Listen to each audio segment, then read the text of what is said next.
여러분 안녕하십니까? 아버지 살아계실 때 제사 장거리 보라 되는 자가 있습니다. 어제는 여의도 순복음교회 가서 이영훈 목사를 만나고요. 또 그에 대해서 목사가 어떻게 말했다는 것은 나오지는 않고 있습니다. 본인은 그냥 보폭 행진이다, 뭐 대선 전초전이다 이러면서 보폭을 넓히려고 지금 종교교를 찾아다니고 있는 것 같은데요. 이자가 결국은 뭡니까? 배신의 아이콘으로 떠오르고 있습니다. 사실 이 내란이 프레임으로 왔는 것도 한동훈이가 직무 정지를 하면서 결국 첫 번째는 뭡니까? 탄핵 인정 우리가 200명 종족수가 안 됐는데 두 번째 열 몇 명이 들어가면서 정족수가 돼가지고 결국 탄핵으로 지금 국회에서 통과가 됐죠. 그것이 뭡니까? 한파들의 어떤 찬동이 있어서 지금까지 왔는 거 아닙니까? 그렇습니까? 그리고 그때는 뭐 김태호 그다음습니까? 안철수 여러 자들이 있겠죠. 그렇습니까? 김상훈, 김예지 뭐 이런 자들이 여러 명이 어디에서 결국은 저 옛날에 박근혜 대통령 때도 한 40명의 했던 반대파 그저 배신자들이 있어서 탄핵으로 왔고 결국적으로 이번에도 국힘당에 열 몇 명이 찬성을 해서 결국적으로 이렇게 지금 탄핵 전국을 맡고 있는 거죠. 본인의 어떤 책임이 분명히 있고 본인이 또 은혜를 얼마나 입었습니까? 정말 검찰총장도 한 번 못했지만 법무부 장관을 시켜줬고 그러면서 국민의 어떤 열의를 받아서 뭡니까 비대위원장도 했고 그렇지 않습니까? 여러 가지 당 대표도 하면서 여러 가지 있던 입지를 굳혔는데 그건 뭡니까? 그 모든 것이 윤석열 대통령의 후광을 입고 이루어졌는 거죠. 만약 윤석열 대통령이 없었으면 본인은 법무부 장관 해도 동네 이장도 힘들었겠죠. 그러면서 지금까지 왔는데 은혜는 갚지 못하고 결국 원수로 갚는다. 지금도 보복 행진한다면서 오늘도 그자니까 대한불교 조계종 진호 스님을 만나 뵙고 진호 스님은 그래도 뭡니까 스님들 중에서는 아주 정자를 많이 참선을 하신 그런 분이라서 아주 그저 명성이 높죠. 그래서 네가 참여를 해라 이렇게 얘기를 하는 거죠. 국민의 가슴에 비수를 찍어놓고 대통령 지금 뭡니까 이렇게 탄핵 정부를 만들어 놓고 국회에 가서 네가 어쩌습니까 이재명 악수하면서 결국적으로 탄핵 정국을 이끌어내는 거지 않습니까? 그래서 자기는 지는 내가 이렇게 하면 바로 윤석열 대통령이 몰아내고 대통령이 되리라고 꿈을 꿨겠죠. 그렇지만 김치국부터 먼저 마셨는 거지 않습니까? 대통령은 그 이후로 전국을 찌르면서 국민을 계몽시키기 시작했고 또 윤석열 대통령 따르는 그 변호인들도 또박 그지 않습니까? 변론을 하면서 또 대통령도 옛날에 박근혜 대통령은 국회에 가지도 않고 헌재에 가지도 않고 이렇게 했지만 대통령은 국회든 헌재든 다 출석을 해서 또박또박 뭡니까 반대 이론을 폈죠. 그렇지 않습니까? 그런 것이 먹혀들어갔고 그러면서 국민은 점점 깨어나게 됐고 변호인들의 또 노력에서도 국민이 점점 깨어나게 됐고 또 이런 많은 유튜브들 또 많은 헌법학자들 이런 분들 또 지각이 있는 모든 국민들에 의해서 모두가 계명이 되는 겁니다. 그래서 이자가 이제는 뭡니까 책을 하나 내더만 슬슬 기어 나와서 결국적으로 대통령이 탄핵 전국이 끝나지도 않았는데 지금 보폭 행진을 한다고 그 뭡니까 순복음교회 이영훈 목사 찾아가고 조계종의 진호 스님을 찾아갔는데 진호 스님이 일침을 가했습니다. 네가 잘못해 모든 것이 네 때문에 가슴에 상처가 많고 너 때문에 모든 그렇지 않습니까 배신의 아이콘이 돼서 꼴보기 싫으니까 참여를 해라는 것을 애둘러서 그렇지 않습니까 참여를 하는 것이 맞지 않나 이렇게 물론 스님들은 또 그전 조계종의 총무 원장 스님들은 점잖게 얘기했지만 그 속에 뼈가 있어서 애둘러 그렇게 얘기하지 않았나. 또 이렇게 사주명리학으로 돌아서는 이자는 바로 을목일주, 을의 일주인데요. 이 을목들은 뭡니까? 이 구번나무입니다. 구번나무라서 이렇게 뭘 감고 올라가는 거죠. 감고 올라가는 게 뭡니까? 다래나무, 칡능쿨, 담쟁이능쿨 이런 나무들은 누군가의 후광을 입어야 돼요. 그럼 지금까지 누군가의 후광을 윤석열 대통령 후광을 입고 법무부 장관하고 비대위원장하고 자기가 누구 때문에 뭡니까 이렇게 되는 걸 착각했는 거죠. 그래서 정치든 연예계든 내가 너무 잘나고 너무 뭔가 화려한 어떤 조명을 받으면 지가 잘나서 그런 줄 알아요. 그것은 시대적인 배경과 누군가 이끌어주는 후광이 있어야 되고요. 그 다음 또 무엇보다도 국민의 열의가 있어야 됩니다. 지금 김수희라는 자도 뭡니까 지금 뭐 여러 가지 그지 않습니까? 비방을 받고 있잖아요. 한 사람을 한 여인을 돌보지 않았고 또 한 사람은 뭡니까? 그게 또 사귀었던 사람 그것도 뭡니까? 그냥 한 여인의 국민도 아니고 본인하고 살을 섞었던 그런 그죠? 연인 관계 그런 사람이 얼음을 처했을 때 내팽개치고 전화도 안 받아버리고 또 도움을 요청했는 그래도 씹어버리고 이러면서 지금 뭡니까? 온 국민의 비난을 받고 있는 거죠. 그래서 지금 위약금을 훨씬 7억을 좀 도와달라 했다가 7억 안 도와달라 했다가 한 700억이 지금 날아가게 생겼는 그런 꼴이 되겠죠. 앞으로 미래를 보면 700억이 넘을 수도 있겠죠. 모든 지금 뭡니까?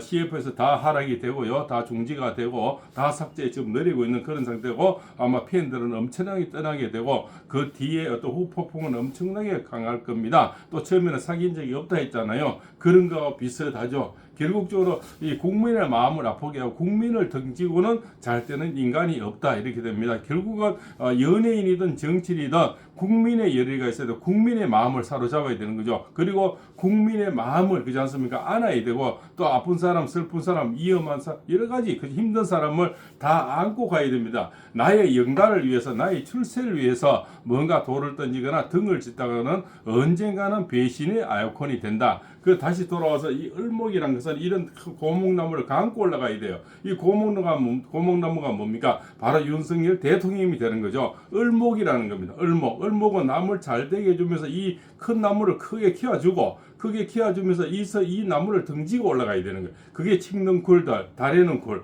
담쟁이는 그죠. 산에 가신 분들 잘 아실 겁니다. 소나무라든가 주로 또 뭐 이렇게 오동나무라든가 주로 이런 그 너티나무를 감고 올라가는 것이 주로 칡능쿨이죠. 그 다음에 다래는 쿨, 담쟁이는 쿨은 이 나무가 건실해야만이 올라갈 수가 있는 거예요. 바로 을목으로 태어난 이런 자들은 이 나무를 배신해 가서는 혼자서는 올라갈 수가 없어요. 이게 구부러지기 때문에. 그래서 칡능쿨 나무, 다래는 쿨, 그 장sun가 이런 어떤 능쿨 나무들은 전부 다 이런 뭡니까? 결국적으로 큰 나무의 배경을 얻고 가야 된다는 거죠. 그 담쟁이는 쿨도 마찬가지. 이 담을 올라갈 때는 담이 있어야 되고 그 담을 허물어 버리는 거죠. 허물어 버리면 이 담쟁이 능쿨이나 이 칡능쿨은 올라갈 수가 없죠. 이 담이 뭡니까? 바로 윤석열 대통령이죠. 대통령의 담을 흔들어 버리고 본인은 뭡니까? 뒤로 돌아서서 비수를 꽂았죠. 그러기에는 본인의 혼자 영역으로서는 절대 대통령이 될 수가 없다. 그리고 이자의 운명을 보니까 원래는 이제 바로 을사년이잖아요. 을사년은 주변 사람에게서 팽당하는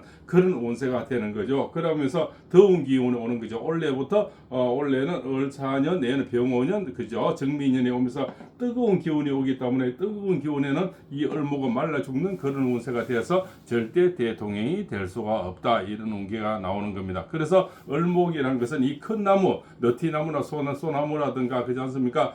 이런 큰 나무를 배신해서는 절대 홀로 서기는 가능치 않는 그런 나무의 어떤 습성을 갖고 나왔는데 결국은 이 큰 나무를 뭡니까? 넘어뜨리면서 본인이 어떻게 설레버릴까 이게 해봐야 결국적으로 최근 아무리 서고 뭡니까? 여러 가지 행보를 하지만 조계종도 찾아가고 뭐 순봉이도 찾아가지만 그것이 한계다. 그렇게 저는 봅니다. 그래서 국민을 저버리고는 잘 되는 사람이 없고 또한 주거를 저버리고는 잘 되는 정치인이 없다. 이렇게 보는 거죠. 정치를 참 오래 하고 옛날 대통령 선거도 나오신 분이죠. 바로 이인재 그죠 고문이죠. 이분이 정확한 또 판단을 이렇게 내려줬습니다. 이분도 옛날에 대통령 선거도 나온 적이 있는 분이죠. 그래서 이인재 전 의원의 글이 또 상당히 와 닿습니다. 한동훈의 이런 글을 좀 봤으면 좋겠네요. 새로운 한 주가 시작된다. 탄핵 재판의 결정을 맞을 가능성이 크다. 어제 탄핵 반대 집회는 사상 최규모였다. 광장은 함성의 열기로 뜨겁다. 헌재 결정에 승복을 선언해야 한다는 이야기가 여기저기서 들린다. 한마디로 부질없는 말이다. 헌재 재판은 단심이고 불가역이다. 불복할래야 불복할 방도가 없다. 어차피 한번 끝나면은 그 헌재의 어떤 판결을 우리가 뒤집거나 어떻게 할 수는 없죠. 그래서 우리 국민의 열의가 중요하고 지지율이 중요하고 아스팔트 위의 함성이 굉장히 중요하다는 겁니다. 그런데 박근혜 대통령 탄핵 때는 우리가 그렇게 못했죠. 촛불에 휙 날아가 버리는 거죠. 문제는 그 결정이 불공정하고 정의롭지 못할 때 국민이 이를 어떻게 받아들이냐이다. 이는 주권자인 국민의 목으로서 누가 왈가왈부할 수 없다. 이렇게 하죠. 결국은 결정이 나버리면 누구도 함부로 그 헌재의 어떤 결정을 뒤집을 수는 없다는 거죠. 한덕수 근황 대행 탄핵에 대한 판결이 이미 끝났다는 이야기가 있다. 그게 사실이라면 헌재는 즉시 선고해야 한다. 무슨 정략적인 목적으로 선고를 늦춘다면 국민이 절대 용납하지 않을 것이다. 그래서 한덕수 국무총리를 먼저 해야 된다는 거죠. 그래서 의결 종주수에 또 걸려서 지금 뭡니까? 지금 오도 가도 못하고 있는데 그래도 결국은 거기에 주심은 바로 김행도 재판관이죠. 한덕수 재판관 그리고 윤석열 대통령 재판관은 정행식 재판관이죠. 그래서 그저 김행도 재판관이 먼저 하고 그 다음에 또 말일쯤에 대통령이 하는 게 맞다. 저는 그렇게 보고 있습니다. 또 대통령 탄핵을 반대하는 재판관을 돌려놓기 위해 특단의 수단을 동원하는 이야기가 들린다. 뭐 뒤에 작업을 한다는 얘기가 들리는 거죠. 탄핵을 주도하는 세력들은 그러고도 남을 사람들이다. 다시 말한다. 재판관을 설득하는 것도 재판관이 설득당하는 것도 범죄다. 절대 그저 만나서도 안 되고 설득당해서도 안 된다는 거죠. 재판관은 우리나라 최고의 헌법기관에서 한 사람 한 사람이 다 헌법기관이잖아요. 이자들이 흔들려버리면 국가가 흔들리고 그저 국가의 존립이 위태로워지는 거죠. 8인의 재판관들은 벌써 결론을 내렸을 거다. 이렇게 나오죠. 결국적으로 아무도 국민의 저항을 감당하지 못한다. 만약 결성이 훼손이 되면 훼손된다는 것은 뭔가 잘못 짬짬하게 있을 때는 국민을 두려워하라 이런 말이고요. 대한민국의 민주공화정은 신속히 회복돼야 한다. 안정으로 경제를 살려야 한다. 트럼프의 도전으로 국제 정세는 경량 속으로 빠져들고 있다. 국익을 위해서는 대통령의 복귀가 시급하다. 우리 대통령이 지금 뭡니까? 불안 국가로 지금 올라가는 것은 그렇지 않습니까? 결국적으로 대통령이 지금 탄핵 정국에 있고 한덕수 또 권한 대행까지 지금 탄핵이 돼 있으니까 미국에서도 그렇지 않습니까? 아주 걱정되는 그런 나라로 지금 뭡니까? 불량 국가로 지금 이미지가 심어진다는 것은 굉장히 국민의 한 사람으로서 굉장히 걱정되는 그런 일이 아니겠습니까? 현재는 국민과 국익을 위해 결단하라. 낡은 이념 세력의 선동을 부정하라. 그것이 정의로운 길이다. 결국적으로 어떤 낡은 어떤 부정의 어떤 손에서 만약에 넘어가면은 검은 손에 넘어가면은 결국적으로 국민이 용서치 않는다는 그런 말이 되고 아버지 살아계실 때 지금 제사장 보러 다니는 한동훈이도 결국적으로 이때는 자중하고 그렇지 않습니까? 반성하고 또 참여하는 것이 본인의 순리가 아닐까 이렇게 생각이 됩니다. 박봉섭입니다.